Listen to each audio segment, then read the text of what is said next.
اور اپنی اولاد کو مفلسی کے خوف سے قتل نہ کرنا، کیونکہ ان کو اور تم کو ہم ہی رزق دیتے ہیں۔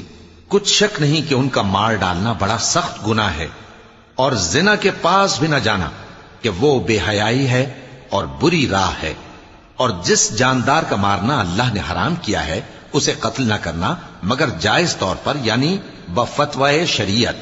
اور جو شخص ظلم سے قتل کیا جائے، ہم نے اس کے وارث کو اختیار دیا ہے کہ ظالم قاتل سے بدلہ لے، تو اس کو چاہیے کہ قتل کے قصاص میں زیادتی نہ کرے کہ وہ منصور و فتح یاب ہے۔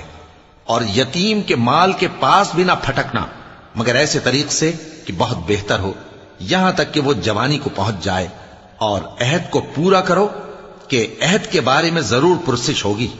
اور جب کوئی چیز ناپ کر دینے لگو تو پیمانہ پورا بھرا کرو، اور جب تول کر دو تو ترازو سیدھی رکھ کر تولا کرو۔ یہ بہت اچھی بات